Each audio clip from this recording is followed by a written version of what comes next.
예, 우리 이제 하나님 말씀 보시겠습니다. 하나님 말씀 신약성경 히브리서 10장 5절 말씀입니다. 우리 하나님 말씀 히브리서 10장 5절 말씀입니다.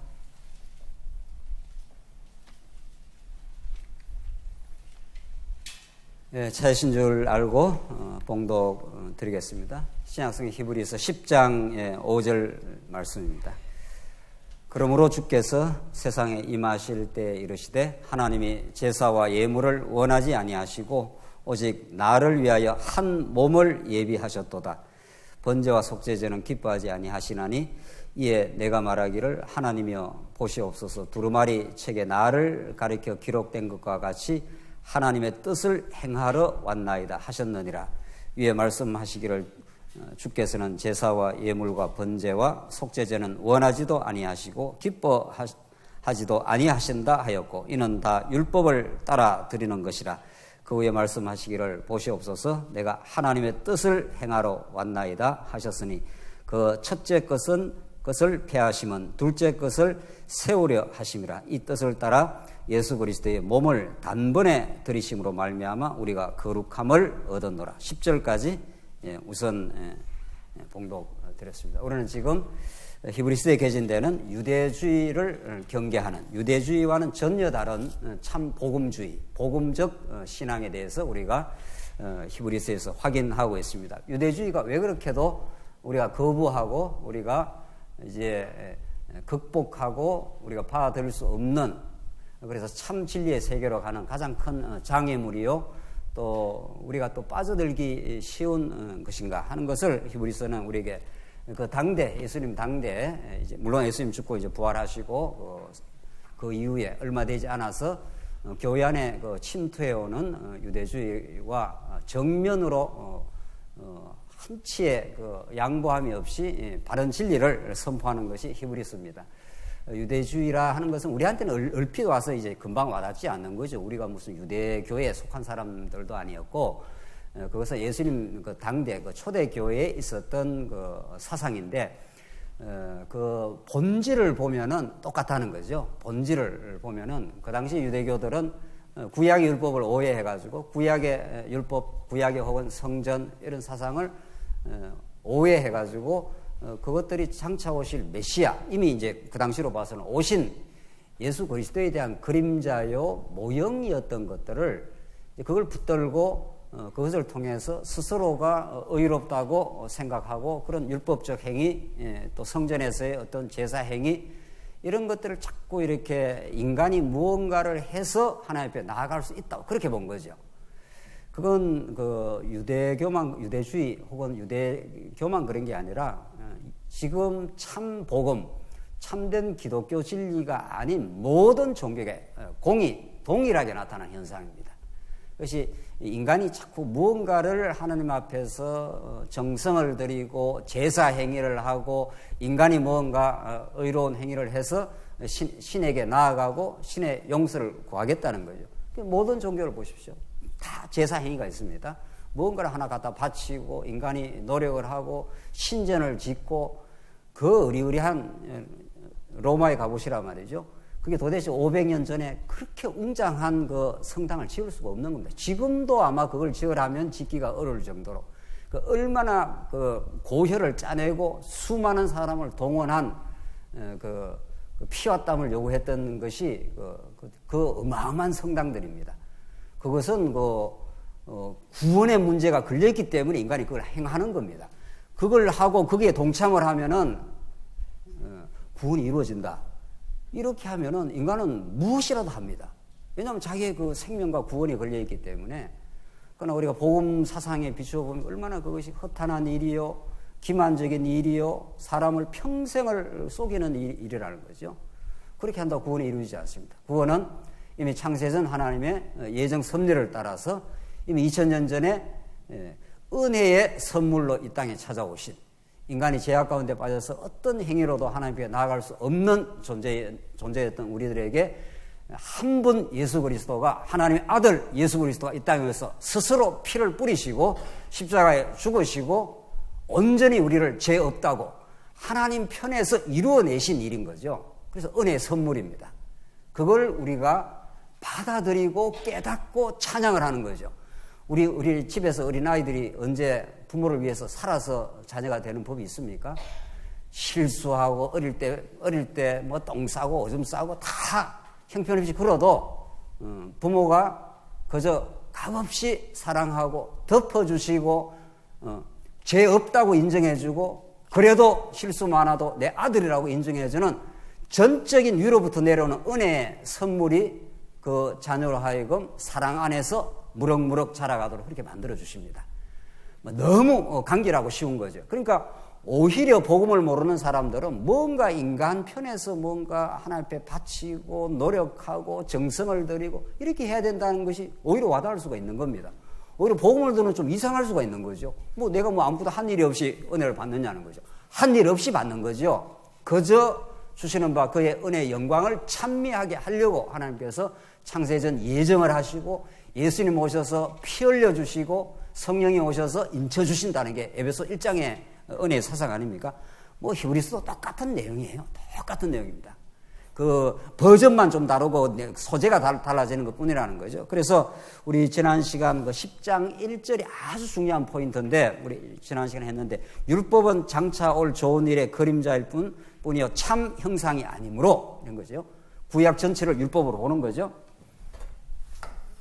그러니까 히브리서는 구약과 신약의 관계인데 구약에 특히 이제 시내산 언약인데 이 율법은 오실 좋은 일의 복음의 그림자라는 거죠.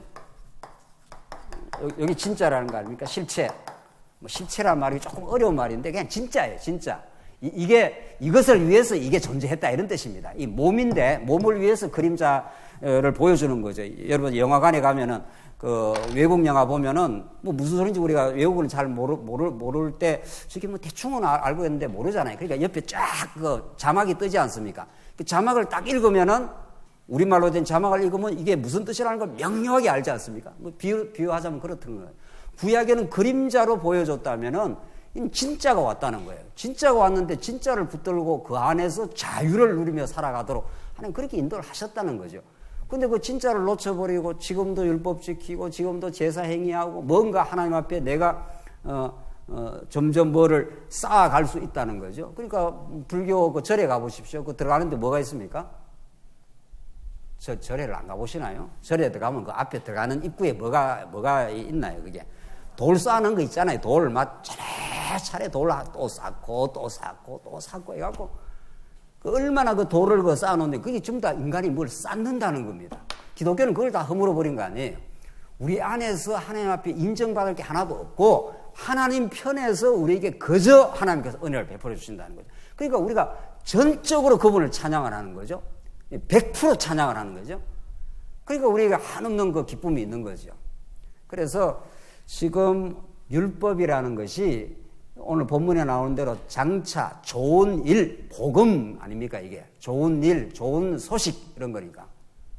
그러니까 우리에게 아버지가 계신다는 소식 이런 거죠. 고아한테 이것처럼 우리에게 놀랍고 기쁜 소식이 없는 거죠. 그 아버지가 우리의 죄를 안 묻겠다 이런 뜻입니다. 탕자가 돌아왔을 때 아버지가 죄 안 묻습니다. 절대로. 너 인마 가서 뭘 했느냐, 돈 어디에 썼느냐, 너 같은 놈은 내가 받아준다 안 받아준다 이런 걸 따진 적이 없습니다. 복음은 그런 겁니다. 그러니까 좋은 일의 그림자적인 방식을 보였다. 그 율법도 아주 좋은 겁니다. 구약 율법, 구약 언약 이것도 좋은 거예요. 잘 해석하면 어떤 좋은 거냐 말이죠. 십계명으로 범죄하지만 십계명 앞에 범죄해서 정죄받지만 그 정죄받아야 될 그 나 대신 대속 아닙니까? 대신 속한다는 거 아니에요. 대속. 그 대속이 그렇게 중요한 겁니다. 그래서 어린 양을 하나 가지고 가면은 어린 양을 갈기갈기 찢지 않습니까? 다 각을 뜨고 내장을 다 훑어내고 피를 받고 그렇게 해서 완전히 하나가 죽습니다.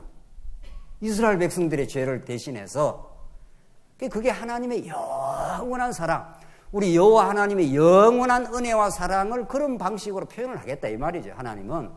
그러니까 하나님이 역사 가운데 우리를 사랑한 것도 아닙니다. 이미 영원 안에서 이미 사랑했습니다. 그걸 우리가 역사 가운데 깨닫게 하려고 하나님이 연출을 하시는 겁니다. 따지고 보면은 자식을 키우면서 사랑합니까? 이미 자식을 낳기 전에 부모는 이미 사랑했지요. 사랑했으니까 자식을 낳은 거 아닙니까? 그건 죽을 때까지 부모 그 눈에 흙이 들어올 때까지 이미 사랑하는 겁니다. 그거는. 그런데 그 역사의 과정을 허락하는 거는 그 과정에 고비마다 말 안 듣고 비떨어지고 해도 끝까지 붙들고 하지 않습니까? 그 역사를 허락한 것 뿐입니다. 왜? 자녀 입장에서는 그 역사가 점점 길어질수록 야, 이거 변함이 없구나. 이렇게 내가 형편없는데도 불효하는데도 이렇게 되는 거죠. 우리 인간의 역사가 그런 거죠. 그래서 하나님이 원래는 영원히 사랑했는데 그 사랑을 우리에게 보여주시고 그걸 계시 아닙니까? 계시. 영원히 사랑했어요. 영원히 사랑했는데 이걸 우리는 계시 세계 하잖아요. 이 지금 세계인데 세계라는 게 우주 아닙니까? 우주가 전부 이렇게 보여주는 겁니다. 누구를? 하나님 여호와 하나님을 어떤 분이라는 걸 그러니까 성경이 특별 계시고 이 우주 만물이 전부 일반 계시입니다. 이 땅에 존재하는 어떤 것도 하나님을 보여주지 않는 게 없습니다. 특별히 우리 부모, 자녀 뭐 이런 거, 남편, 아내 이런 거 전부 다 계시라는 거죠. 우리가 여러분과 제가 오늘 히브리서 말씀만 이렇게 눈을 떠도 모든 게 다 계시입니다. 계시하는 게 없습니다. 오늘 식사도 했지 않습니까? 저녁 드셨지 않았어요? 계시하는 게 없습니다. 그 전부 다 생명의 양식을 우리에게 가르쳐 주는 거. 그래서 정말 그 구약의 율법이라는 것이 오실 좋은 일의 그림자다. 그렇게 율법을 통해서 예수를 만나야 되고 예수 그리스도를 깨닫는 것이 목적이지 우리가 뭐 앞에서 율법 지키고 뭘 하고 이런 게 아니라는 거예요. 그렇게 예수의 지체가 되고 나면 우리가 아무 때나 살겠느냐고요. 예수가 지체가 돼서 그 풍성한 은혜 속에 사는데 그러면 예수께서 우리의 지체를 사용해서 점점 그렇게 살아가도록 만들어 가시는 거죠. 오늘 본문이 그렇습니다. 5절 보십시오. 그러므로 주께서 세상에 임하실 때 이르시되 하나님이 제사와 예물을 원하지 아니하시고 오늘 이 본문이 시편 40편에 나오는 본문을 그대로 이제 히브리서가 끌어당겨 옵니다. 인용을 한 거죠. 하나님이 제사와 예물을 원하지 아니하시고 오직 나를 위한 한 몸을 예비하셨도다. 이게 다윗의 시편인데 이미 다윗은 그 당대에 이런 시를 읊으면서 하나님께서 장차 오실 메시아를 바라보며 지금 이 시를 쓴 겁니다. 장차 오실 뭐 모든 시편이 다 그런 건데 이 시편 40편만 그런 게 아니고 이 40편이 유명한 내가 깊은 그 기가 막힐 수렁과 웅덩이에서 나를 건져내셨나이다. 이렇게 시작하는 게 시편 40편입니다. 이 본문이. 집에 가서 꼭 읽어보십시오. 시편 40편 쭉 그 본문이 나오면서 오늘 이 본문 이 규절이 나오는 건데 내가 여호와께 부르짖었더니 나를 기가 막힐 수렁과 웅덩이에서 나를 건져내셨나이다. 그래서 내 발걸음을 반석 위에 두셨습니다. 이렇게 그 기가 막힌 웅덩이에서 헤매다가 다윗이 반석 위에 하나님께 두셔서 하나님을 찬양하게 되지 않습니까? 그 바로 뒤에 나오는 이 본문입니다. 그런데 장차 한 몸을 예비하셨다. 이렇게 해서 다윗이 이렇게 노래를 부르면서 이 한 몸 대신 하나님이 준비하신 그 몸을 이렇게 바라보면서 이 시편을 쓴 겁니다. 그러니까 오직 나를 위하여 한 몸을 예비하셨도다. 하나님이 우리를 위해서 다 준비하셨다. 이게 예비라는 게 어디에 제일 먼저 나오는 겁니까? 창세기에. 이 고명하신 우리 권사님들이 그걸 모르시나요? 한 몸을 예비한 거, 준비해 놓으신 거. 모리아 산에서 여호와 이레 있지 않습니까? 여호와. 그러니까 아브라함이 자기가 막 그 이삭을 잡아서 제물을 바치라 그러니까 그걸 잡으려고 갔지 않습니까? 아브라함이 그 이삭을 죽여서 되겠어요? 그러니까 하나님께서 그 믿음의 시험을 하셨지만 하나님이 숯불 속에 걸려있는 한 어린 양을 어떻게 했습니까? 예비해 놓은 거죠. 하나님이 준비해 놓는 거죠. 우리가 뭘 드려서 하나님이 우리를 구속해 주는 게 아니고 하나님이 준비한 한 예물이 있습니다. 이미. 자식이 부모에 의해서 저축합니까? 부모가 자식에 의해서 저축합니까? 하긴 옛날에는 또 열심히 살은 뭐라 그러니까 그런 걸 열심히 사는 그 맹렬 여성이라 안 그러고 또순이 같은 어렸을 때 공장 다니면서 돈벌이 갖고 저금해갖고 부모님 위해서 뭐 그런 자식도 있긴 있습니다만은 보편적으로 말할 때 누가 준비를 합니까? 당연히 부모가 자식의 미래와 결혼과 뭐 이런 걸 위해서 뭐 하십니까? 준비를 하시죠. 그거야 말할 것도 없이 하나님이 여러분과 저의 구원과 천국과 모든 걸 위해서 하나님이 오늘 본문대로 나를 위하여 한 몸을 예비하셨도다. 그러니까 아브라함에게는 그 믿음을 테스트한 것 뿐입니다. 네가 진짜 나를 믿고 의지하나 하는 걸 갖다 바치라. 이삭을. 그렇게 하나의 그 믿음의 그 실현 과정으로 테스트 과정으로 한 것뿐이지 실제는 누가 다 준비해 놓습니까? 하나님이 다 준비해 놨습니다. 하나님이. 그러니까 하나님이 우리를 위해서 재물도 준비해 놓고 우리의 미래도 준비해 놓고 하나님이 해 놓지 않는 게 없는 거죠. 그걸 은혜하라 그러지 않습니까? 오늘 하루에 우리 삶도 하나님이 다 예비하시고 준비하시고 차려 놓으시고 그런 곳에 인도하는 거죠. 그래서 여호와 이레는 이미 창세기부터 나오고 오늘 이 다윗에게 장차 예수 그리스도 안에서 하나님이 준비하신 예물로 우리에게 이미 십자가에 준비해 놓으신 거죠. 그래서 6절 번제와 속죄제는 기뻐하지 아니하시나니 이에 내가 말하기를 하나님이여 보시옵소서 두루마리 책에 나를 가리켜 기록된 것과 같이 하나님의 뜻을 행하러 왔나이다. 두루마리 책에 다 구약 성경을 말하는 건데 이 구약에 말하는 나를 가리켜 기록된 것은 하나님의 뜻을 행하러 왔다. 이때 하나님의 뜻 이게 전부 에베소서 표현대로 말하면 창세전 하나님의 뭡니까? 하나님이 미리 어떻게 해요? 예정하신 기쁘신 뜻을 위하여 그렇게 나오잖아요. 에베소서 1장에 하나님께서 성부 하나님께서 하늘에 속한 신령한 복을 우리에게 복 주시려고 하나님께서 당신의 택한 백성을 위하여 예정하셨으니 사랑 안에서 그의 기쁘신 뜻을 우리에게 드러내시려고 그랬다는 거죠. 이게 오늘 하나님의 뜻입니다. 하나님의 뜻은 역사 가운데 요렇게 해야 되겠다 저렇게 해야 되겠다 이렇게 정하는 게 아닙니다. 우리 사람이 이렇게 해야 되겠다 저렇게 했다가 바꾸기도 하고 그러는 거지 하나님은 이미 이렇게 이 계시 세계가 이렇게 진행되는 과정에서 이렇게 정하고 저렇게 정하고 하는 게 아니잖아요.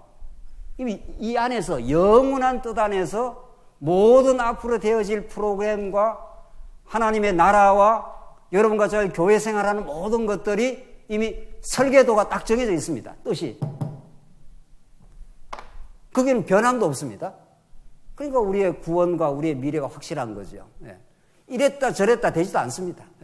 우리가 겪어야 될 일은 다 겪게 돼 있고 그 모든 걸 통해서 하나님을 더 의지하도록 하나님께서 인도하실 것이고 그래서 반드시 합력해서 선을 하나님 이루고 마십니다.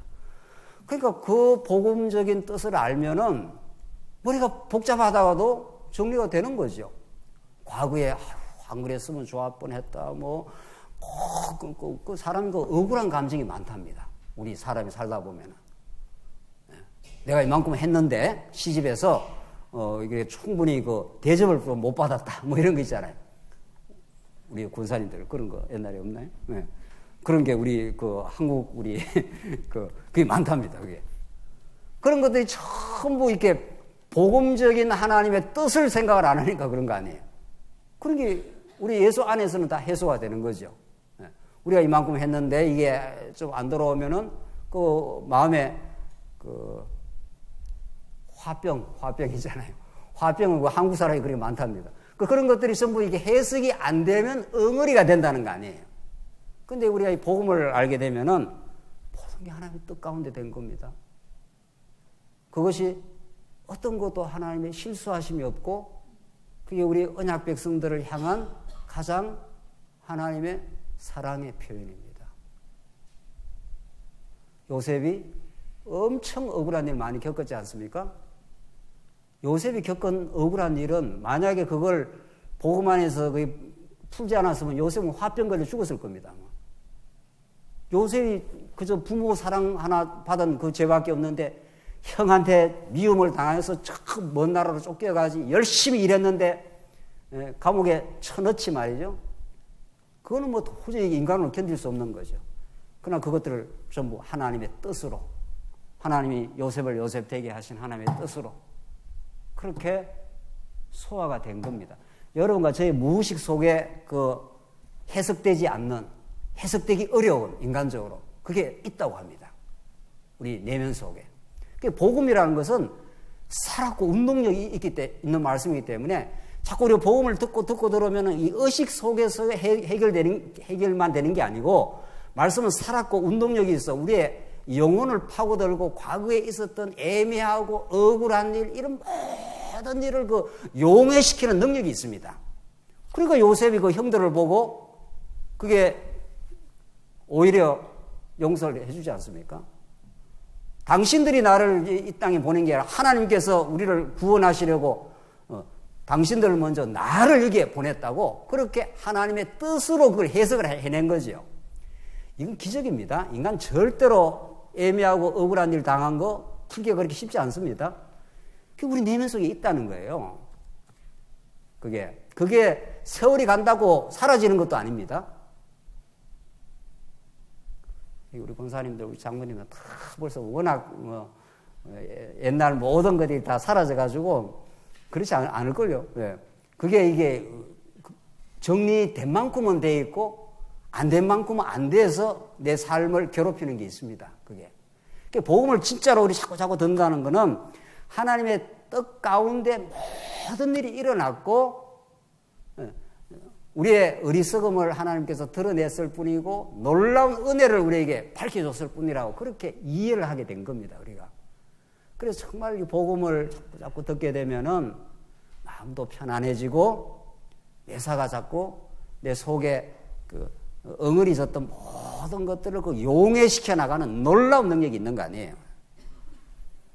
그래서 예수님이 이 땅에 하나님의 뜻을 이루어 왔다는 것은 막연한 관념적인 이야기가 아니라고요. 2000년 전에 일어났다더라 이런 게 아니라 일어났을 뿐만 아니라 실제 우리한테 그렇게 적용이 되는 거죠. 맞아. 그래. 예수님이 이 땅에 오지 않았으면 우리는 억울해서 죽을 겁니다. 아마. 이런저런 일, 겪은 일들. 8절 보시면 위에 말씀하시기를 주께서는 제사와 예물과 번제와 속죄제는 원하지도 아니하시고 기뻐하지도 아니하신다 하셨고 이는 다 율법을 따라 드리는 것이라. 구약에는 율법을 따라서 그렇게 그림자적인 방식으로 또 드리고 또 번제 드리고 또 드리고 이렇게 해서 잠정적으로 그림자적으로 진짜가 온다는 걸 예고하기 위해서 이런 거죠. 영화 보면 예고편이라는 게 있지 않아요? 예고편이라는 게 이제 진짜 그걸 기대하기 위해서 그렇게 했을 뿐이다. 근데 예수님이 이 당시에는 이제 오셨지 않습니까? 그러니까 진짜 이 놀라운 역사가 일어난 건데 유대주의자들은 그 복음의 신비로움, 복음의 궁극성, 복음의 그 종국성, 복음의 완선성, 이게 완전히 이루어졌지 않습니까? 예수 안에서. 그걸 깊이 깨닫지 못하고 자꾸 보이는 성전, 보이는 인간의 행위, 그 수준에서 계속 맴돌고 있으니까 자유를 못 얻는 거죠. 뭔가 좀 하면은 하나님 앞에 나아갈 것 같고, 안 하면은 또 무슨 심판받을 것 같고 이러니까 말이죠. 그러니까 자유가 없는 거죠. 지난 주일날도 그렇게 우리가 말씀을 나눴습니다만은 에베소서 하면서 정말 우리가 진리를 깨닫는다는 것은 우리가 자유를 누리는 겁니다. 아무도 우리를 정죄할 존재가 없습니다. 어떤 과거에 실수를 하고 범죄를 했어도 지금도 때로는 우리가 범죄를 해도 아무도 우리를 정죄할 존재가 없습니다. 하나님이 우리를 위하시니 누가 우리를 정죄하겠느냐? 우리는 완벽한 자유 속에 들어와 있습니다. 그걸 많이 누리고 편안해지고 지난날 모든 억울하고 힘들었던 것들까지도 나를 나대게 하시는 예수를 붙들게 하시는 그런 하나님의 뜻이라고 진짜 우리가 믿어지면 훨씬 우리가 편안하게 자유를 누립니다. 과거에 대해서 억울해할 것도 없고 현재에 대해서 막 불안할 것도 없고 미래에 대해서 너무 염려할 것도 없는 겁니다. 우리 하루하루 내일 일이 어떻게 될지 누가 합니까 지금? 오늘 지방에서 전화를 받았는데 오래전에 말씀 들었던 옛 동지입니다. 덜컥 어려운 병이 걸렸다고 연락이 왔어요. 아이고, 이거 어떡하나, 이거 말이죠. 근데 뭐라고 하는가 하면은, 전화 온 그 형제가 이제 말씀 들은 지는 오래는 되지는 않고, 그렇게 해서 이제 사귀었어요. 자기가 뭐라고, 아이고, 내가 그 전화를 받으니까, 어떻게 된 거냐고, 이렇게 물으니까, 자기가 이렇게 이야기했답니다. 이제 주님께 갈 거니까 염려하지 말라, 이렇게 했답니다. 그렇게 말하면 안 되고, 아유, 어떻게 하겠느냐고, 참, 걱정된다고, 같이 좀 걱정을 해주고, 최근에 이 말씀 들은 사람들은 그냥 정답을 이야기해 주려고 해. 참, 우리 말씀분들이 큰 병폐예요. 예. 지금 큰 병이 걸려서 어렵다 그러면은, 같이 좀 염려를 해야 될 거 아니에요. 그렇잖아요. 그 얼마나 불안하고 하겠어요. 인간적으로. 같이 염려해주고, 공감도 해주고, 같이 좀 하고, 그리고 마지막에 하나님께서 우리를 또 인도해 가실 거라고. 이렇게 해줘야 될 거 아니냐고요. 그러니까 하여튼, 그런 전화를 받고, 여러분과 저가 내일이 어떻게 될지 누가 합니까? 지금 과거에 우리 뜻대로, 오늘 또 우리 권사님 그러시대, 오늘 어디를 갈라 했는데, 어디 안 가고, 이리로 갔다, 절로 갔다, 했다고. 우리 계획대로 뭐가 되는 게 뭐가 있나요? 예. 하나님께 모든 게 달려있고, 미래도 하나님 뜻대로 잘 갈 겁니다. 하나님을 의지하고 배우기에 가장 좋은 길로 갈 겁니다. 그게 또 성경이 가르치는 복음입니다. 우리가 복음을 안 듣는다면 몰라도, 우리 뜻대로 다 돼야 우리 인생이 행복하다면 누가 행복하겠냐고요. 영원한 뜻대로 하나님 우리의 사랑을 확인시켜주기 위해서 이런 일도 겪고, 우리 뜻대로 안 되는 일도 겪고, 큰 또 어려움도 겪고, 그렇게 해서 우리 들은 그 말씀을 들은 그 형제가 아닌 게 아니라 그 형제가 소망을 가졌습니다. 그래서 그 어려운 형제한테 그렇게 우리 주님께로 갈 거라고. 그 말은 맞는 말이죠. 100번 맞는 말이죠. 그렇게 얘기했다는 겁니다. 진짜. 좀 염려 같이 해주고, 그 다음에 하고 주님께로 갈 거라고. 세상에 그런 복음이 어디 있습니까? 이 사람들이 모든 게 죽는 게 그렇게 두렵고 힘들다는데, 우리는 주님께로 갈 거라고. 이 땅 꿈 같은 세월 하나님 잘 배웠고, 또 앞으로도 하나님께서 우리 살려놓은 동안 하나님 배워갈 것이고, 또 하나님 은혜로 우리가 살 것이고, 또 하나님 부르신다면 주님께로 갈 거라고. 그게 영원한 뜻이고 복음입니다. 예수님 그렇게 해서 이 땅에 찾아오신 겁니다. 이 죄악 세상 가운데, 이 빛이 없는 어둠 가운데 빛으로 이 땅에 찾아오신 복음입니다. 이게 복음은 정말 그런 누릴 만한, 우리가 이 땅에 살면서 누릴 만한 가치 있는, 여러분과 제가 정말 세상 어떤 것보다도 더 누릴 만한 값어치가 있는 것입니다. 오늘 복음이 그걸 말하고 있습니다. 9절, 그 후에 말씀하시기를 보시옵소서. 내가 하나님의 뜻을 행하러 왔나이다. 이게 예수님이 하신 일입니다. 우리는 하나님의 뜻을 다 거부했고 범죄했는데, 예수님이 온전하게 순종을 해서 완전하게 하나님의 뜻을 이루어버렸습니다. 그 공로를 그대로 우리에게 주신 거죠. 우리는 100% 하나님 앞에 의인이 된 겁니다. 99% 됐는데 우리가 조금 더 보태야 되는 거, 이런 것도 아니잖아요. 하셨으니 그 첫째 것을 폐하시면 둘째 것을 세우려 하십니다. 그러니까 그림자로 한번 주셨고, 이게 이제 진짜가 왔다. 그래서 이거는 이제 폐한 거다. 그럼 구약을 보지 않느냐? 그건 아니고, 구약을 보면서, 우리 구약을 읽지 않습니까? 구약 읽으면서, 진짜 둘째 것을 세우려고 첫째 것을 한번 보여주신 것이다. 그러니까 이제 우리가 성전 예수님께 다 흘러버렸지 않습니까? 그럼 보이는 성전이 필요 없으니까 예수님이 성전으로 부활의 성전이 되어 주셨고, 여러분과 저가 성전입니다. 하나님이 우리 안에 오셨어요. 그래서 하나님이 우리 안에 오셔서 우리를 하나님의 집으로 삼아 주셨는데, 더 이상 우리가 불안해할 게 뭐 있냐는 거죠. 하나님 우리 안에 찾아오신 분인데, 그러니까 너희가 성전인지 알지 못하느냐, 이렇게 고린도서에서 말씀하지 않습니까? 첫째 것은 다 폐했다는 거예요. 10절, 이 뜻을 따라 예수 그리스도의 몸을 단번에 들이심으로 말미암아 우리가 거룩함을 얻었노라. 거룩함은 이미 이루어진 완료형입니다. 우리는 이미 거룩한 백성이 되어버렸어요.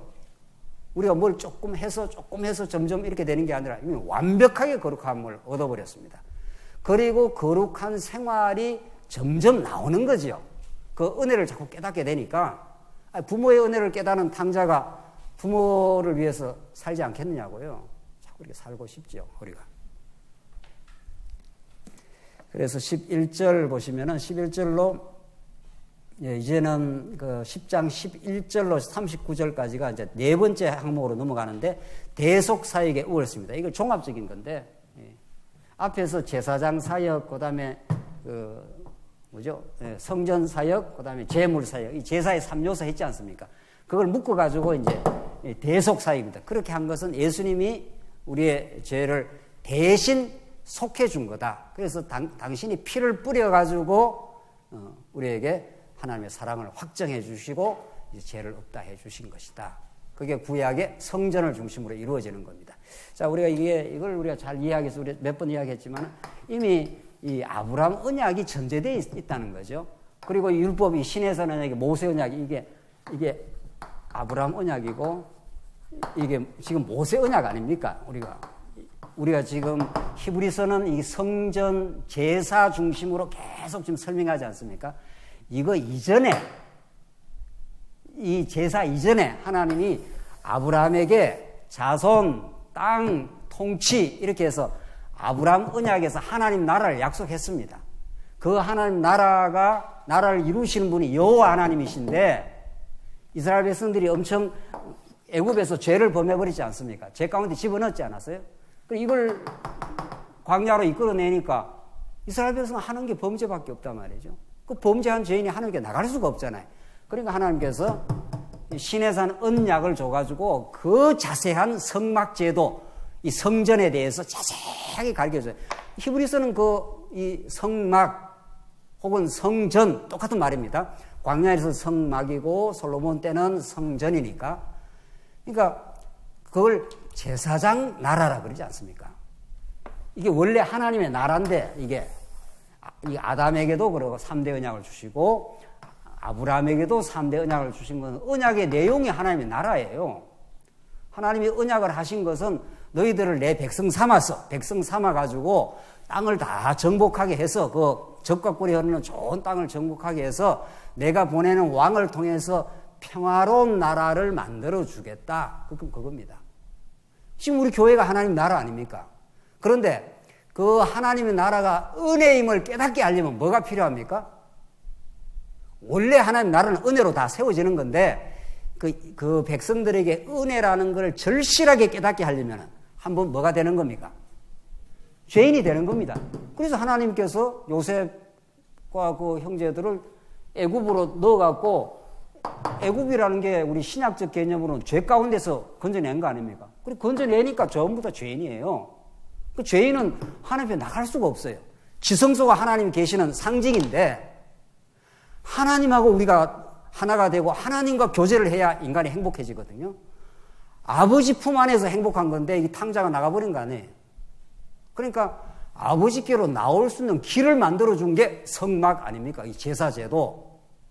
그래서 제물이 있어야 되고 대제사장이 있어야 되고 성막이 있어야 되는 거란 말이죠. 그래서 그게 다 시내산 언약이에요. 시내산 언약.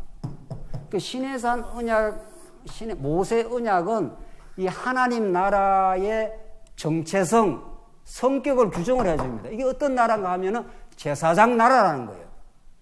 하나님 앞에 하나님이 준비한 제물을 드리면은 너희들이 하나님 앞에 나올 수 있는 그런 나라를 만들어 줬다는 거예요.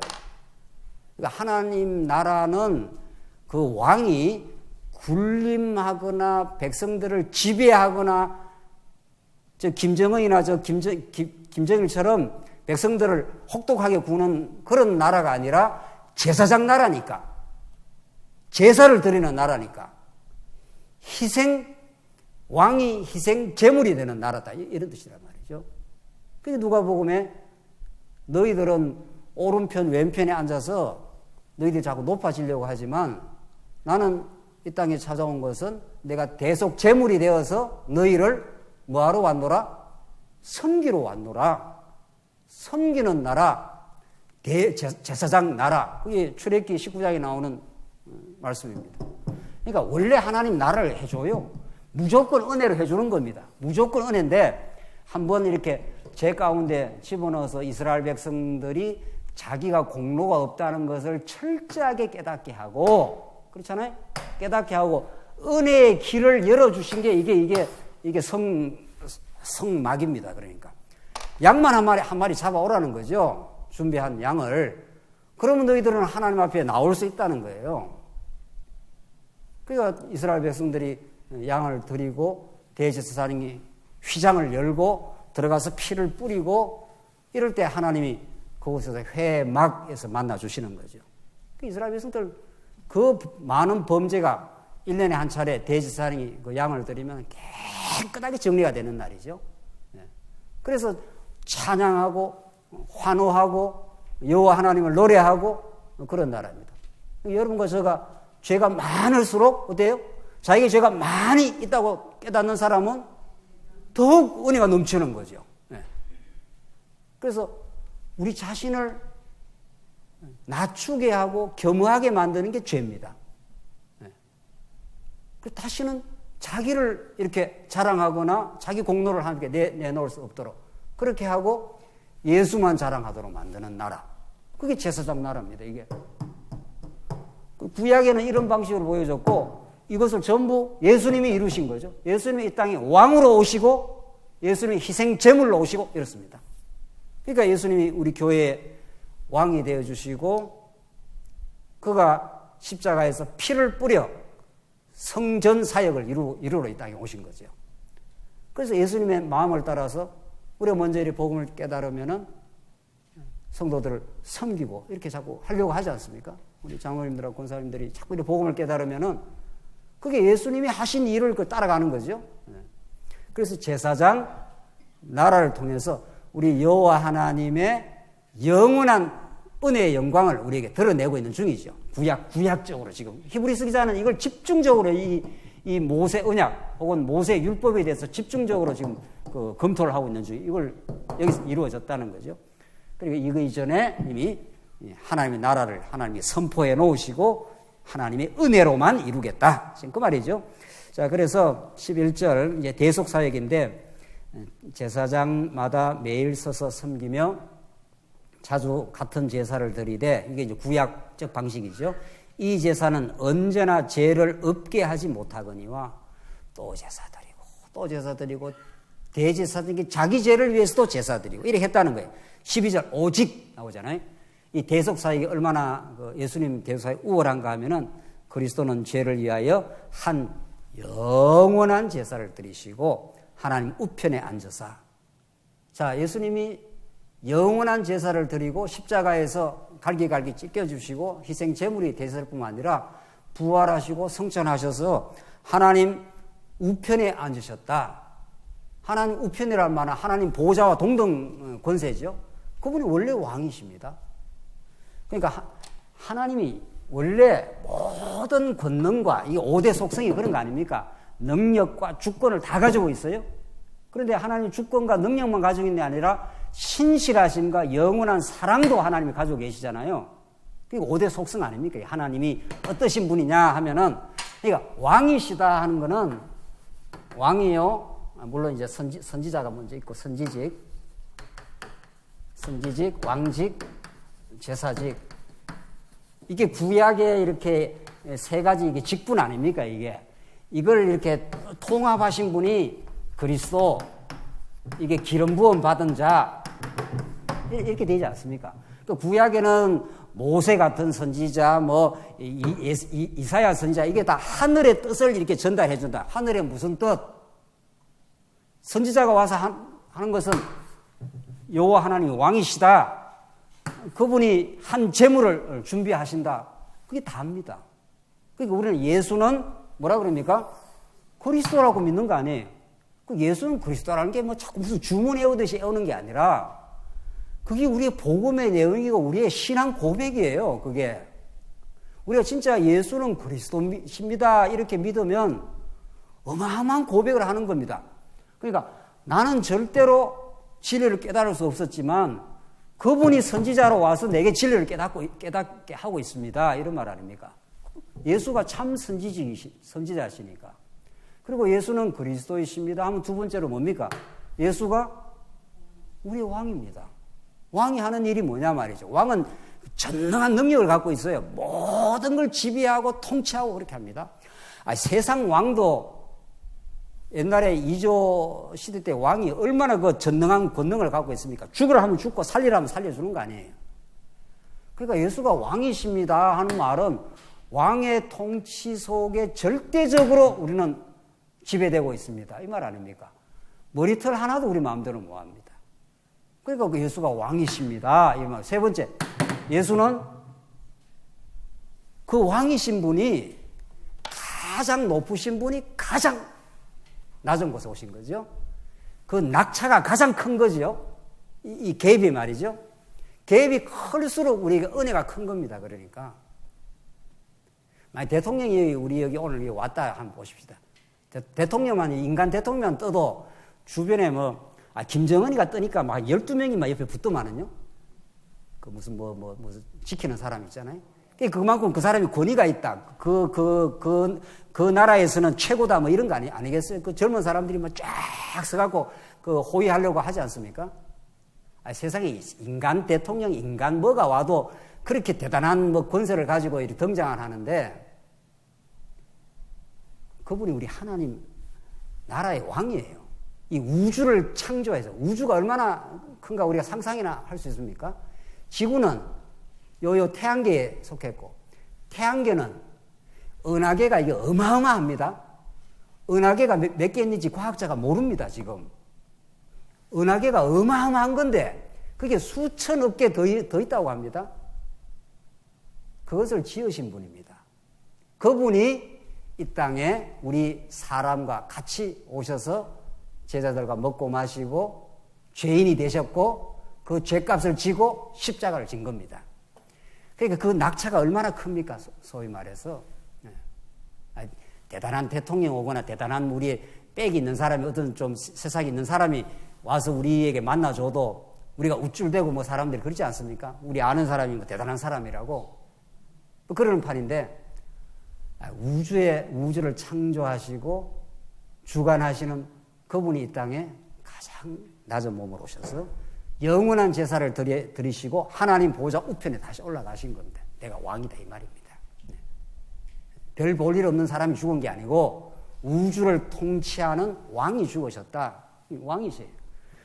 그러니까 하나님은 이 세 가지 직분을 통해서 하나님이 어떤 분인가를 드러내고 있는 거예요. 하나님이 영원한 분이기 때문에 우리가 모릅니다. 그러니까 하나님이 예수님을 이런 분으로 보내줘가지고 우리가 하나님에 대한 그림을 하나님에 대한 이렇게 그 상상을 깨달음을 얻을 수 있도록 하십니다. 대단한 왕이시다 이런 거죠. 그런데 그가 가장 낮은 곳에 오셔서 자기 몸을 찢기시고 한 몸을 하나님이 준비시켜서 피를 흘려가지고 피를 가지고 들어가도록 그렇게 만들었습니다. 피가 얼마나 소중합니까? 피는 생명을 상징하는 것이고 그 생명을 뿌리신 거죠. 그러니까 우리는 더 이상 하나님의 은혜를 받을 수가 없는 겁니다. 최고의 은혜를 받은 겁니다. 그러니까 그런 하나님의 그 은혜를 깨닫게 하시려고 영원한 제사를 드리시고 하나님 우편에 앉으사 13절 그 후에 자기 원수들을 자기 발등상이 되게 하실 때까지 기다리시나니 그가 모든 걸 다스리는 지배자니까 발등상이 다 되도록 그렇게 다스리는 그 지배자라 이 말입니다. 예수님이 원래 14절 그가 거룩하게 된 자들을 한 번의 제사로 이걸 우리는 영단번의 제사라 그러지 않습니까? 한 번 제사를 드렸는데 그게 영원한 제사가 된다는 거예요. 그러니까 예수님이 이때 죽으시고 2000년 전에 또 이렇게 인간들이 또 우리가 이렇게 범죄하지 않습니까? 그럼 다시 와고 또 십자가를 져야 되느냐? 그 히브리서가 그렇게 말해요. 그렇지 않다. 만약에 이전의 죄를 위해서 예수님이 죽으셨다면은 여기까지 죄는 정리를 했다. 자, 그리고 2000년 살면서 또 우리가 인류가 죄를 지었지 않습니까? 이 죄를 또 정리하려면 또 와서 이 과거 죄를 정리했다면은 또 죽어야 될 거 아니에요. 그렇지 않다는 거예요. 왜? 한 번에 들이신 죄인데 그게 무슨 제사니까? 영원한 제사니까. 그리고 더 근본적으로 말하면 이때 벌써 영원히 용서했습니다. 영원 안에서 용서라 할 것도 없고 영원히 사랑했습니다. 그러니까 영원히 우리를 사랑하기 때문에 하나님의 그 사랑의 속성상 우리를 용서 안 할 수가 없는 거죠. 뭐 억지로 한 건 아니고 그래서 다 용서가 되는 겁니다. 우리는. 그래서 결국은 우리가 이 땅에 살면서 이 대속이라는 것은 대속 그 자체보다도 대속을 통해서 하나님의 영원한 은혜와 사랑을 하나님께서 깨달아 그분을 찬송하게 하시려고 우리를 그렇게 하셨다고. 에베소서도 그렇게 말하고 이 히브리서도 그렇게 말합니다. 오늘 결론을 가십시다. 그래서 15절 보시면은 14절 한 번의 제사로 영원히 온전하게 하셨느니라. 15절 또한 성령이 우리에게 정언하시되 주께서 이르시되 그날 후로는 그들과 맺을 언약이 이것이라 하시고 내 법을 그들의 마음에 두고 그들의 생각에 기록하리라. 이게 새 언약입니다. 옛 언약으로는 아무리 좋은 거룩한 법을 갖다 대도 이스라엘 백성이 그 법을 지켜낼 수 있는 능력이 없습니다. 그러니까 광야에서 또 범죄하고 또 범죄하니까 이제 하나님께서 하나님이 세우신 조치가 있습니다. 그게 새 언약을 내가 이루어주겠다. 그래서 하나님의 뜻, 하나님의 복음의 뜻, 하나님의 거룩한 뜻, 그 율법을 밖에서 우리한테 갖다 대는 게 아니라 그것을 이루실 예수를 보내주시고 그 뜻을 이루신 성령께서 우리 마음에 찾아오셔서 이제 마음의 신비에다가 너는 내 사랑하는 아들이라고 아예 신비에다가 새겨주겠다. 우리가 행할 수 없으니까 하나님이 해주시겠다 이 말이죠. 그게 새 언약의 법입니다. 그게 돌비에 새기는 게 아니라 어디다가 새겨버린다고요? 신비에다가 마음의 비석에다가 이렇게 하나님이 내가 너를 사랑한다 이렇게 새겨버리겠다는 거죠. 이 기가 막힌 이게 새 언약의 복음입니다. 그러니까 그들의 마음에 두고 그들의 생각에 기록하리라. 그래서 예수님이 찾아오시고 예수의 영이신 우리가 이제 언약적으로 말하면 예수님이 오셔서 이 구약에 우리가 행할 수 없는 그 율법을 다 이루시고 우리 대신 저주받고 온전히 이루시고 성령이 오셔서 이렇게 이루어 놓으신 것을 여러분과 저의 마음 속에다가 이제 심어 주겠다 이런 뜻이죠. 그래서 우리도 좋은 말 할 때 우리 부모님이 이 말은 꼭 명심하라 이렇게 하죠. 마음에다가 꼭 새겨라 이렇게 말하지 않습니까? 이게 마음에 진짜 깊이 새겨진 것이 잊어버리지 않는 거죠. 이 머릿속에 이렇게 스치고 지나가는 것이 아니라 예수님이 하신 일을 성령이 찾아오셔서 우리 마음뼈에다가 이제 새겨놨습니다. 그렇게 하시고 17절 또 그들의 죄와 그들의 불법을 내가 다시 뭐라고 했습니까? 기억하지 아니하리라. 이건 정말 놀라운 사건이죠. 우리가 옛날에 실수하고 범죄했는 거 하나님이 자꾸 기억하면 어떻게 합니까? 그거 얼마나 복잡해지겠어요? 근데 기억 안 하겠다는 겁니다. 우리 자녀들 실수한 거 하나도 우리 부모님 기억 안 합니다. 실수하고 범죄해도 내한테는 최고, 가장 소중한 존재. 그러니까 여러분과 저는 하나님 안에서 뭐 좀 못해도 상관없습니다. 실수했어도 아무 상관없습니다. 우리는 존재 그 자체로 하나님 우리를 사랑하십니다. 존재론적으로 우리는 하나님 앞에 최고의 대상입니다. 그래서 우리가 교회에서 봉사를 한다든가 교회에서 무엇을 위해서 하는 것은 그걸로 하나님 앞에 나가는 건 아니잖아요. 우리는 아무리 실수하고 범죄하고 형편없는 존재였어도 하나도 보지 아니하시고 예수 피를 우리에게 덮어가지고 깨끗하다고 해주시고 우리 존재 자체로 사랑합니다. 왜 사람들이 이렇게 피곤하게 많이 사는 줄 아십니까? 이 진리를 모르면은 뭔가 사람은 자꾸 사람들 앞에서 인정도 받고 싶고 뭔가 빛과 번쩍한 뭐를 내놓고 싶고 부모한테 선생님한테 세상으로부터 이렇게 뭔가 내놓고 인정받으려 하는 게 많습니다. 우리는 그럴 이유도 없습니다. 하나님이 우리 있는 그대로를 그대로 용납해 주시고 온전히 사랑하십니다. 우리는 있는 그대로 최고의 하나님의 대상입니다. 하나님은 그냥 아들인 거죠. 세상과 천하보다도 어때요? 더 소중합니다. 우리 그렇게 좋은 학교 안 나와도 큰 재물이 없어도 사람들로부터 그렇게 큰 인정 못 받아도 하나님으로부터 최고의 대상입니다. 믿어지십니까? 우리는 더 이상 소중한 존재가 될 수가 없습니다. 하나님으로부터 최고의 존재입니다. 여러분의 자녀들을 그렇게 보고 있지 않습니까? 야 이놈아, 네가 좋은 학교 나왔기 때문에 내가 너를 자녀로 보겠다. 이런 부모 없는 겁니다. 절대로 지정신 든 부모는 그런 부모 없습니다. 너 내한테 가장 소중하다. 어떤 경우에도 최고의 존재다. 그 존재 자체로 소중합니다. 왜냐하면 부모는 그 자녀를 있는 그대로 사랑하고 자기 존재이기 때문에 그렇습니다. 예수님이 우리의 신부고 우리 신랑이고 우리가 그의 신부인데 있는 그대로 사랑합니다. 술람미가 거무스름해도 솔로몬 앞에서 최고의 존재입니다. 그러니까 우리는 더 이상 하나님 앞에 바랄 것도 이 땅에 더 갈구할 것도 없는 최고의 복음의 대상이 되었습니다. 오늘 이 복음이 그렇게 말합니다. 다시 죄를 너희 죄와 불법을 기억하지 않겠다고. 최고의 너는 내 사랑의 대상이라고. 이게 히브리서의 메시지입니다. 이 말씀 안에서 든든한 우리의 삶이 있길 바랍니다. 기도하십시다. 자비하신 하나님 아버지 은혜를 감사합니다. 우리 죄를 다시는 기억지 아니하시고 예수님이 하신 일을 우리의 마음에다 새겨주셔서 감사합니다. 우리 존재로 이제 하나님 앞에 최고의 존재가 되었고 하나님의 사랑을 받게 해서 감사합니다. 이 영원한 은혜와 사랑을 우리 남은 생에 노래 부르며 살게 하시옵소서. 예수님 이름으로 기도하옵나이다. 아멘.